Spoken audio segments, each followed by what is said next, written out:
Hey, everybody. Thanks for joining us at the Sports Experience Podcast. I'm your host, Chris Quinn, with your other host, Dom DiTolla. And we're here just talking sports. We're a couple of comics who love sports, who love talking sports. Hell yes.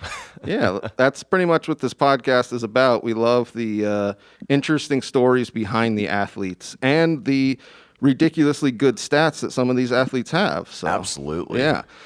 This episode, we're going to get into our first tennis player ever. Yes. Andre Agassi. Absolutely. And he was possibly the greatest of his generation. So there's a bunch of debate about him and Sampras, who are the magic and bird of tennis in the 90s. He was the yin to Sampras's yang, basically. Yeah. Oh, that's 90s, a good one. And had a much more up and down career than Sampras's steady career, but still just as phenomenal. Yeah, I actually enjoyed the ups and downs of his career, because you're right, Sampras was on top for almost the whole time, and Agassi really had these pitfalls and these obstacles that he had to overcome, and then he did and won so many majors. It was great. And that's what's so incredible about it, is his journey through all of this and the types of players he beat, the types of players he lost to, and the type of almost marketing he brought to the sport of tennis. Yeah, definitely. He was credited for the resurgence of tennis's popularity in the 90s, especially across the world and in the United States. He was labeled as the top American player to bring tennis back, and he really did.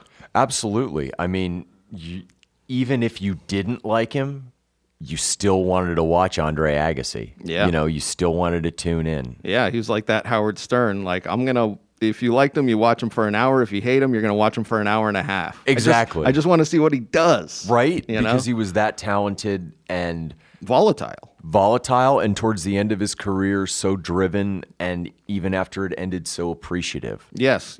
I definitely enjoy his attitude in the later in his later career, but you can tell that and we're going to get right into his beginning right here, him as a kid, he really didn't have any other life other than tennis. No, So some of his social skills were needed to be worked on. Yeah, absolutely. Born on April 29th, 1970. Yep. In Las Vegas, Nevada, which is an interesting place for bringing up a tennis prodigy. I always thought that was interesting. I never knew that he was a Vegas kid, and he pretty much spends not only his pre-career, but his post-career life in Vegas, and did a bunch of stuff in Vegas, which I always thought was interesting. It's interesting, like, when I first got exposed to him in the 90s, because obviously, like, even though I'm not like a huge tennis guy, you always watch like the major finals, all the Grand Slam events, you see him. And even though you don't know he's from Vegas, looking back, you're like, okay, this guy is Vegas. Oh, yeah, totally. Yeah. Looking back, that's because with the mullet, and he definitely had the style that Vegas has, which is almost like flashy. The glitz and glamour. Glitz and glamour. Because I was watching some of his matches, and that quote from Swingers always came into my head, like, Vegas, baby, Vegas. Yeah, no, that's right. I want to get into his dad, because his dad was who pushed him into tennis, and his dad was born in Iran, I believe, as a... Yes. Yeah. So I'll kind of take it away here, because there's some historical context for those of you who don't understand. His dad was a boxer from Iran. Olympic boxer, yes, who had worked in Vegas as a waiter at the Tropicana. Yeah. And the reason I bring up the historical context, Agassi was not necessarily the family's original last name. It was Agassian with an IAN at the end, which means he's ethnically Armenian and Assyrian, I believe, on his mother's side. Now, the reason they changed it was there are a lot of Armenian people, including actually one of my friends I grew up with in Denver. His parents were born in Iran. They really wasn't a country until the beginning of the 20th century. Yeah. And because they were Christians in the old original Ottoman Empire, they were persecuted a lot. So they dropped the IAN, which is very common among last names of people of Armenian descent. They changed it to Agassi so they wouldn't be persecuted and And that's why almost they genocided. Yeah, and that's why they left Iran, or he left Iran in the first place. Him and his wife, was they were being essentially persecuted and not given opportunities that he felt like he deserved. Exactly. Yeah, it's there's like an Armenian diaspora throughout the Caucasus region as well as throughout the Middle East. So Hey, you don't throw see a your lot of caucus on me, my friend. But yeah, that's a great explanation of the mindset that his dad had, which was pretty much being held down his whole life. held down, but now they're in a new country, and while his dad is trying to make it happen any way he can in a new place, Yeah. he exposed it, and you can kind of see Andre and his work ethic when he really wants to turn stuff on during his career. Is you see that I'm giving my next generation an opportunity. And even in his Hall of Fame speech, he talks about the same thing with his kids. Yeah. Reaching new heights. Like you get to a certain level and then you just go for something out, the next greatest thing. Yeah. So his dad always planned on making his kids into tennis stars. So Yeah. he moved to Vegas. He looked for a plot of land that he could build a tennis court on. Like in the outskirts of Vegas. Yeah, Because if you've never been past the Strip, Yes. Vegas is just desert. And especially then in the 80s or even in the late 70s, I think when he did this, it was like literally nothing but desert. And that's what was so appealing to him, was he could build this tennis court and not have any interference. And what Agassi said when he was a kid, when he built it, his father had no construction experience. He just built this court out of sheer will. Yeah. And it was a great court. You know, it was completely right. And it's one of those things where it's almost like the mindset of these Agassis, like, I'm going to do this no matter what. Exactly. It's like a little elbow grease and determination. Yep. And hopefully this type of mindset passes on to my children. And you almost kind of, it almost reminds me of the Todd Marinovich story in a way. Okay. You know, only Agassi didn't go in that. While he obviously got burned out during his career, he never went the whole Marinovich way of throwing everything away. Yes, he definitely bounced back. Yeah, like it almost, he even, you know, there's even stuff out there where he talked about it was almost like a prison for him. Yeah. Well, here's the thing. His dad, with all of his gumption that he put into Agassi, was a bit of a piece of shit. So he had an older brother named Philly who was pretty much his best friend. Yeah. And before they went to the youth nationals, I believe Agassi was 11 or 12, Philly says, hey, if dad tries to give you a little white pill, tell him no. Mm-hmm. And what he said was, he's trying to give you speed. Yeah. And their decision was they couldn't tell their dad no. Exactly. So he went to the youth nationals. His dad gave Andre Agassi speed. He purposefully played as bad as he could, but still won. And then told his dad he felt sick from the pill, and his dad never gave it to him again.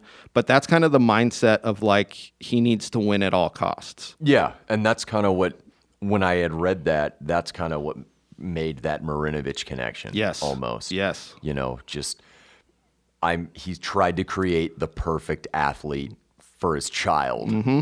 It's first or last for him. Yeah, it's that Ricky Bobby mentality, man. If you don't chew Big Red, fuck you. Exactly. So around 11 or 12, his dad makes the correct decision that he can't really teach him anymore in tennis, and he needs to send him off to the best school he can, the best teachers he can. Well, here's the thing about that was, it's such a great little line in his book was, his dad said, hey, we're going to send you to the Bollettieri Academy. In Florida, yes. In Florida. His mom goes, yeah, we just saw an NBC Dateline about that, about them being in trouble with child labor.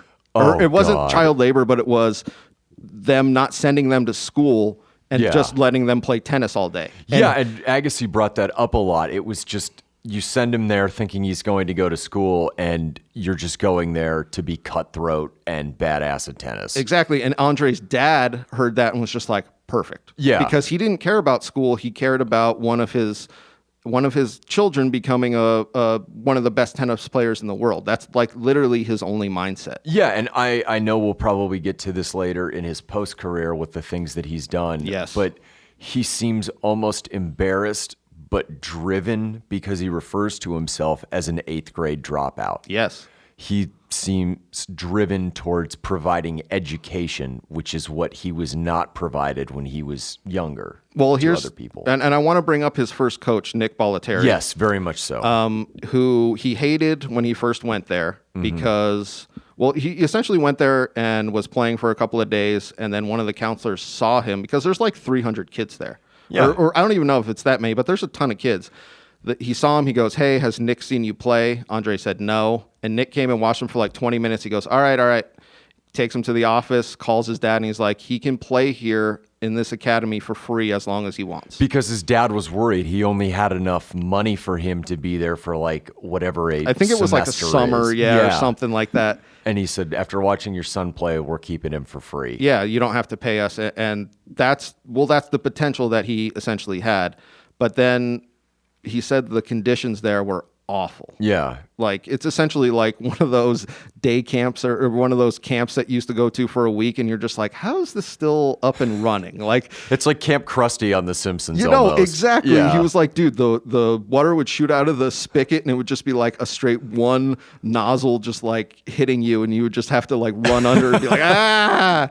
It's like a gulag for creating the 90s best American tennis players. Exactly. Is what it was. But then in his book, he mentions that he gets the realization that they at the Bollettieri Academy need him more than he needs them. Yeah. So he essentially runs away. He's like, I'm just going to catch a train back to Las Vegas.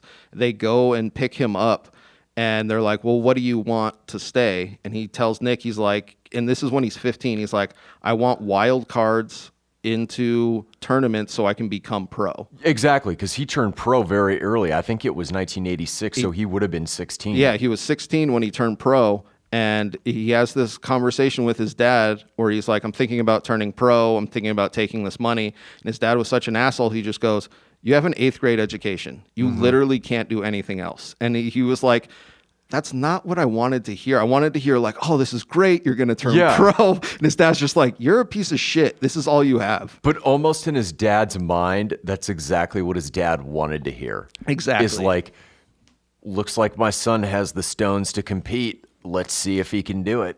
And he, right off the bat, did. He was the fastest player ever to $1 million earned. 43 tournaments. Yes. I had read that, and I was like, 43 and you made $1 million in that era time period. Yeah. This was right before the money really got injected, because you see in the 90s it gets like crazy money. Insane. Absolutely insane. So like people say like, oh, that's when money started. No, this was right before money started getting injected, and he just kept getting quarterfinal, semifinal, final, win. Like he really was one of the most consistent tennis players right off of the bat. Like, what I found so interesting was he turns pro in 86. Yep. By the end of the year, he's ranked 91st as a 16-year-old. Yeah. The following year in 87, by the end of the year, he's 25th. Yes. 88, he's 18 years old. When I was 18 years old, I thought I was hot shit because I moved to Hawaii by myself. Yeah. This guy was the number 3 ranked tennis player in the damn world. Touring the world. Yeah. And he still has Nick as his coach at this point. Yeah. And he mentions this in his book, how Nick was less of a coach and more of like a chaperone. Yeah. And he kind of gets this realization as he's turning 18, 19, and then something else starts to happen. He starts to lose his hair. Yes. And which is what, when I'm researching this, it's one of the funniest and most ridiculous stories out there. Is in, gosh, let me look at my notes. In 1990, it's the French Open. Yes. He loses to Andreas Gomez. And the reason why he says he loses is because he's wearing a toupee at this time. Yeah, and because he needs to keep up with his image. He's so image conscious. Yes. And the night before, he's in France, so all the conditioners and shampoos are in French. And he's like, I put the wrong conditioner in. He comes out to his brother, Philly, who's completely bald, and he goes, his hair is just running down his head. Oh. And his brother's like, I don't even know what we're going to do. And they go and find a bunch of bobby pins. Oh, no. And they essentially just like manicure it up. And he's like, I was missing so many points because I felt like my hair was just going to flop on the court. And it was his first slam final. It was, yeah. 1990 was his first slam final. And he was opposed to playing not only in Australia, where he had probably his most success, Yep. but because he's his own guy, he's all, flash and proving people that this can be a little bit of a marketing game, he refused to play at Wimbledon because they wouldn't let him wear his tie-dye and Zubaz, Well, here's the thing is he complained about the traditionalism of Wimbledon because they make you wear all white. Yeah. And something else that he hated that he didn't bring up at the time was they wouldn't let you practice at Wimbledon beforehand. So, and he was talking about the grass because there's different surfaces for tennis. And he was talking about the grass on Wimbledon was so different than everywhere else because it was essentially frozen. So he's like, it's like a sheet of ice and then grass. And he was like, the first time I went to Wimbledon, I was wearing all white and I got trounced. And I was like, why the hell would I go back to London? And it's one of those things where he skipped it for 2 years. And to put it in perspective, he's top 5 in the world. Yeah. And he's skipping one of the slams. It's not one of the smaller tourneys. It's literally one of the 4 and possibly one of the biggest one outside of maybe the U.S. Open. That is like the most traditional tennis tournament that there is. Yes. Like if you win Wimbledon, you're set for life. Yes. And he just said, no, it doesn't clash. Yeah. I'm not even gonna go to Wimbledon. Yeah. And it's like, whoa, okay. And in this time, he starts playing the Davis Cup, which is the American versus different country. I don't even know how to put it. It's almost like the Ryder Cup. The Ryder golf. Cup, yes. And he says in his book, I'm going to keep referencing this book, that it was the freest that he had ever played tennis because he wasn't playing for himself. He wasn't playing for his dad. He was like playing for his country. Yeah. And he went on for like this time in the 90s. He had the best Davis Cup record of anybody. He had like 32 wins and 1 loss or some crazy. And he's playing with a lot of his roommates and classmates from the Bollettieri Academy too. Yes. So it almost registers as normal for him. This is as closest to normal as he's going to get in his entire life thus far. Yeah, it's interesting how intertwined these guys from this academy, but it was the top tennis academy, so you had all of the great players going there. Mm-hmm. So he decides to forego Wimbledon. He's destroying in the Davis Cup, and then he decides in 1992 to play Wimbledon again. Yeah, and he had just lost the 1990 U.S. Open final to Pete Sampras, who was his big rival. He had lost, I believe, the 1991 French Open to his former roommate, Jim Courier, where he had it almost in the bag. Yes. And Courier and him have like a weird relationship. Yeah. But up until that 92 Wimbledon, which you brought up, he was always thought of as, this is the flash in the pan guy. This is the guy who, when all the chips are down, can't get it done. Yeah, he can make it deep, but he can't close it out. Yeah. And in Wimbledon, this is his first time since his first appearance, or I think he might have had 2 appearances, but he ends up beating Boris Becker, who is his idol. He beat McEnroe in one of the semifinals, I believe. And beat McEnroe. And it's one of these things where he talks about it was such a meaningful tournament to him because it was these guys that he grew up idolizing. Yeah. More Boris Becker than McEnroe, but it's still one of those things where it's just like he goes through this old class or this old guard of tennis and pretty much stamps it like, hey, I'm here and I'm going to be a force to reckon with because he's still like... He's 22. 22. Hey, everybody. Just want to take a quick break to let you know that our Sports Experience podcast is brought to you by Engle Studio here, and they're here in Tucson for all your recording needs. He's 22, and he has his entourage with, I believe, his girlfriend at the time there. Yeah, so I want to bring it up, but let me... Okay, all right. So after he wins Wimbledon... him and Nick Bollettieri get into it. So Nick feels like he's not paying him enough, and he feels like he owes him a bunch of money. And Agassi is like completely off-put by this. Like he doesn't see it coming, kind of thing. So he goes and looks for a new coach, and there's this guy named Brad Gilbert. Brad Gilbert is like the soothsayer for him. And well, that was the thing, was he was talking with his brother, and his brother was like, well, who on the tour do you hate playing? He's like, I hate seeing Brad. And Brad just wrote this book called Winning Ugly. Exactly. And it's essentially what Andre needed, because he was just trying to make every shot perfect. And Brad was like, why? Why would you do that? Like, you just need to win. Yeah. And it's almost like you see in almost every other sport, a lot of the most successful coaches are former players, but not like dominant players. Yes. They're the last guy off the bench, and they see how the game is played, how to improve, but they lack the natural talent to make it happen. Exactly. They go to their first dinner, him and Brad, and Andre asked him to analyze his game, and he just goes, if I had your talent, I would win every slam. And Yeah. I was like, what do you mean? He was like, I would have every slam I would win, not every time, but like I would have that career grand slam of all of them. And he's just like thinking like, wow, like he really thinks that much of my game. And then he tells him what he's missing, which is this mental. It's almost like game strategy. It is. Yeah. Where he was just like, couldn't see what he needed. And Brad comes in and changes his game to unbelievable levels. Yeah, absolutely. So then this is where we get into 1994's U.S. Open. Yes. He beats Chang. Michael Chang, yeah. I want to talk about Chang for a second. Yeah. He brings up Chang. He just goes, I just always hated the fact that when he would win, he would dedicate it to God.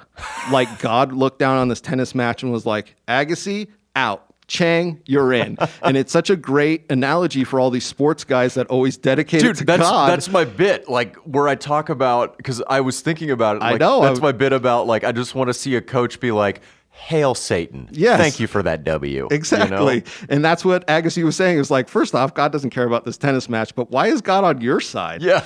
Why are you so special? Exactly. So he's the first unseeded player to win the U.S. Open in the Open era. The last player to do that was, I believe, Fred Shields. Yeah. So his girlfriend at the time is, take it, Yeah. Brooke Shields. Brooke Shields, who was the great niece of Fred Shields. Yep. Which is such a weird, there's all these weird little stories that It all ties together. Yeah. Like just a weird, almost... It's a small world, Yes. essentially. Yes. It's just a small world. So Brooke Shields is his longtime girlfriend. She actually convinced him to shave his head. Yeah. And he has a shaved head at this point. Which is a good call. Yes. Because thank you, Bruce Willis, for making that a thing. Yes, no shit, because he looks better. The mullet, and I can't tell if the mullet just looks so ridiculous. Yeah. But with the shaved head, he just looks more together. Right? Yeah. Yeah, it's a weird. But these little stories where he has these interactions with these people that are like Brooke Shields, and he goes to like South Africa and gets super influenced by all the apartheid and everything that's happening Nelson there. Mandela, his Hall of Fame speech, he brings up Nelson Mandela a few times. I was going to say, able to meet him. Yeah, he pretty much, because Nelson talks about how much he enjoys watching him play tennis, and he was like, really, like he's really impressed by this guy and all of the community activism that he does, and he wants to then do that. Yeah. You know, like he sees that and wants to start doing that, and he brings it up to Brooke Shields, and she's kind of like, why? and that's when he really starts to see the divide between them. Is he's like, marrying an actress, she is just so not what I thought. almost superficial in a way. Yes. It's like at that time he's finally grown up and he wants more out of life. Exactly. He enjoys, and you kind of start to see his tennis game dip at that juncture. Yes. Is he's enjoying the limelight and enjoying not trying. But like in the mid 90s, really the only thing he's winning post 95 is the 96 gold medal at the Olympics against a very limited field. Yes. And he's the only player with a gold medal and he has the like ultra slam, I believe. I forget what they call it, but it's all the slams and the gold medal. But super slam, that's super what it slam, is. That's what it is. I know. Denny's has it, but he at this point, him and Brooke Shields he's really getting into his mind, and he's really playing some of the worst tennis of his life. And then what happens is he has this childhood friend who's doing a bunch of meth. Yes. And he goes home, and his childhood friend is like, hey, we should get high off of this meth. And he goes, I couldn't think of a reason not to. Which is so disturbing when you bring that up, because when he was 12 years old, his older brother told him not to take the pill that his dad gave him. Exactly. It's these stories that just keep coming back, Oh, intertwined. my God. Just a quick another story that's intertwined. He's engaged to Brooke Shields. She's trying to like lose a bunch of weight and trying to get into this wedding dress. And she posts a picture of what she thinks the perfect legs are. Oh, no. And it's Steffi Graf. Well, that's just a bad decision right there. Who, if you don't know, Andre Agassi divorces Brooke Shields and then marries Steffi like 2 years later. Yeah. It's such an interesting, and those things, Andre didn't know her at the time. No, he didn't. I mean, he knew of her, obviously, because she's one of the greatest women's tennis players to exist. I think she might be the greatest. It's so hard to compare eras, but it's one of those things. If it's not the Williams sisters, it's Steffi Graf. Exactly. Honestly. Exactly. Yeah. And that was the other thing about comparing eras with the new guys, with Nadal and Federer and Federer. All, yeah. I can't think of the other guy's name. Djokovic, the Serbian who just hit a tennis ball into that girl's neck. The Serbian with Kosovar Serb ties, which is an entirely different non-sports related episode. Oh my God, that would be a good one. I like that. Trust me, Chris, I researched a lot about this in college for history classes, and hate runs deep. That's all I'm going to say. Just saying, look forward to our next tennis episode. Yes. Eastern European tennis episode, excuse me, or whatever they are. Balkans, but yes. Balkans, yes. You're right. Yeah, I don't know what I was thinking there. But let's get back to Andre. So he shaves his head. He gets into meth, and he does it for about 6 months, which for some reason the shaving the head and getting into meth is it's just like, what sort of white supremacy weird shit are we getting into right now? Even though he's just like not at all. He's just, yes. It just paints an odd picture. And he has this trainer at this point. And I want to talk about this trainer. His name's Gil. I forget what his last name is. I think it's Reyes. Yeah. Gil Reyes. He was the 1990 trainer for the UNLV basketball team that won the championship. Tark the Shark. Yep. So he... Andre, being a Vegas kid, would go to UNLV and work out, and there was this big trainer guy who would just watch him and be like, the hell is this guy's... Like, he with a look on his face like, this guy has no idea what he's doing. Right. And he finally starts talking with him, and Gil's like, what are you training for? It looks like you're training to be like a heavy, like a bodybuilder. Yeah. And Andre's just like, I don't know. They just tell me to do this, and I do it. And then he becomes his personal trainer, and that's what really changes his game with Brad at the same time. You're learning the fitness part from Gil, but you're learning the ins and outs and nuances of tennis with Brad. Exactly. Which makes him an even more dominant tennis player. Yes. So he has this 6 months period where he's doing meth, and he pretty much has the worst record of his career. He like is going out in the first round, which is so rare for someone of his caliber. And what I found extremely interesting is when he starts building himself back up from that, he does the Challengers Cup. I love that. Where he fights his way back, because he was the world number one in 1995. By 96, 97, 98. I think he was ranked like 236. He's not even ranked. He's okay. back on the Challenger Cup circuit.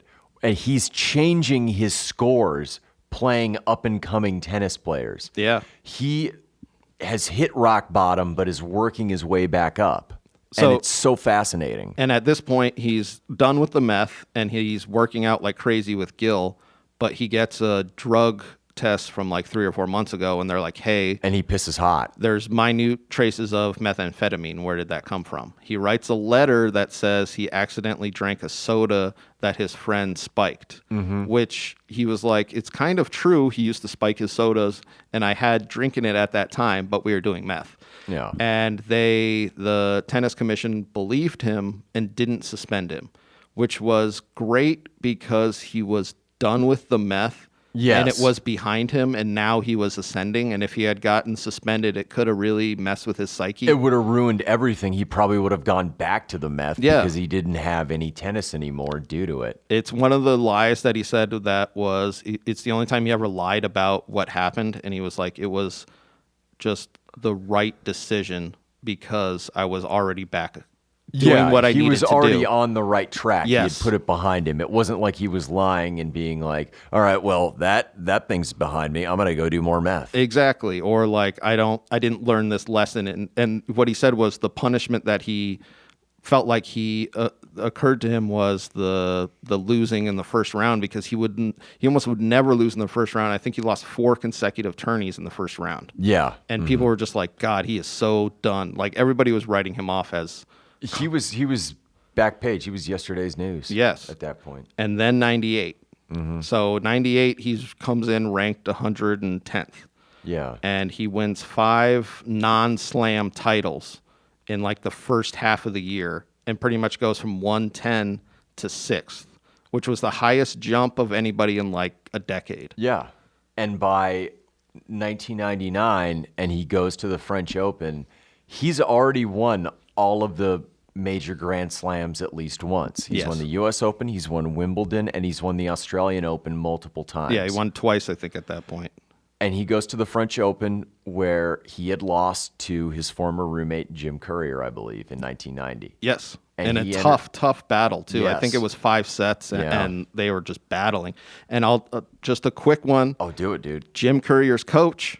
Brad Gilbert. No, Nick Bollettieri. Oh, he kept So him. it's All at right. the point where Nick breaks off from Andre. Yeah. And he takes him, he takes this other tennis player, and Andre's like without a coach. Yeah. So it's in this middle area, it's that's the little stuff, you know what I mean? You're just like, whoa. So in 99 French Open, he's down 2 sets. In the final match. 2 sets to love. So it's not even like 3, you know what I mean? It's and all you got to do is win 3 out of 5, and he's in an 0-2 hole. Exactly. And he comes back and wins 3 straight sets.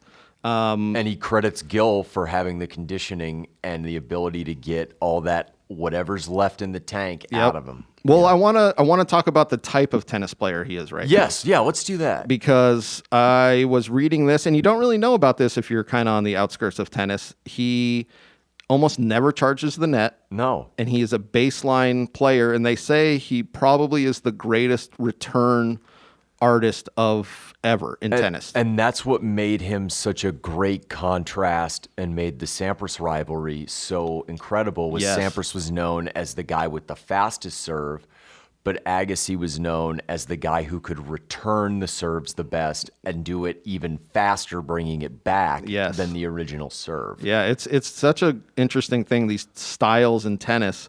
And he had this nickname of the Punisher because he would make his opponent run. And that's why every single player that played him, nobody ever wanted to go 5 sets. No, because he had always that little extra in the tank. Yeah, which is crazy to think, like, because in the beginning of his career, this is why I thought this was so interesting. When he would go 5 sets, he would die out. And he said that he needed to be able to beat these guys, essentially, if they go 5 sets. Yeah. And that's where Gil comes in and trains him to be the greatest, baseline tennis player that there probably ever was. But that's the whole Gilbert thing, if you think about it, is, you might take the first 2 from me, but I'm going to win ugly. Exactly. I'm going to find a way to win these last 3 with guile and tact and things like that. Exactly. And that was the other thing, was it was a psychological game with them. They kept breaking people's serves. Yep. They kept sending it to where they were most vulnerable. Like if they had a shitty backhand, they would just like hit 40 balls straight to the backhand, and it would just like break these people. It was really interesting, the way they approach tennis. Absolutely. It was different than all these 6'1", 6'2", 6'3" guys that could just hammer a serve and would rely on their, I wouldn't say athleticism, because that's where Andre is killing these guys, but it's almost like their natural abilities. Yeah, and their natural ability where they would take it would be like, I'm going to finish this guy out in the first 3 sets. Yeah. Yeah. They don't want to go 5. No. Yeah. Nobody wants to. And And I love the bringing up Pete Sampras because that is the rivalry, and they have the two opposite styles. Yeah, Sampras is very reserved, almost robotic in a way, Yeah. and just a dominant serving, talented type of player. And then you have the brash Agassi coming out, who has a completely different style, who acts completely differently, will say what's on his mind, and it made for Great tennis to become popular. Great Nike commercial with them in it. Yes, Yeah. yes. That was one of the things that Andre said, that he was like, when they were shooting this Nike commercial, he didn't realize that he was going to run into Pete pretty much every slam. And that's what Sampras says. He was just like, pretty much every slam that either of us won, we had to beat the other either in a semi, a quarter, or the final. Well, I saw a great tennis commentator talking about it, and he was like, look, Pete and Andre aren't the type of guys who will go out after a match and have a beer together. They're not going to be friends off the court. But if you ask either one about the other, neither will have a negative word to say about the other one. Yeah, there was an interview with both of them, and they both just said that they have immense respect for each other's game, kind of thing. Absolutely.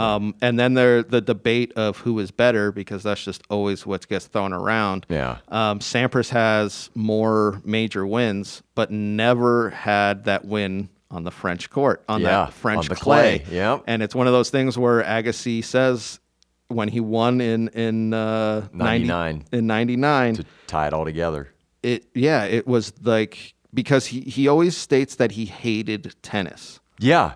Which is an interesting thing, but like it really rings true because it was really beaten into him from such a young age. Exactly. He had no other choice. So in the back of his mind, he's like, I'm only doing this because it's the only thing I was taught. And it's the only thing he could do. Yeah. Even though he's making millions upon millions. But he said when he won that French Open, it was like the first time that his heart opened and like he felt this unbelievable joy because he had this career slam of all of, the super slams. Well, I mean, 8-time Grand Slam winner of all the major tournaments. Yep. I mean, he has them all at least once. 7 times was a runner-up. He had the year-end championship, the Davis Cup, the Olympic gold medal, one of the most accomplished tennis players ever. Well, I want to talk about the 98-99. So he wins, 99-2000. He wins the French Open.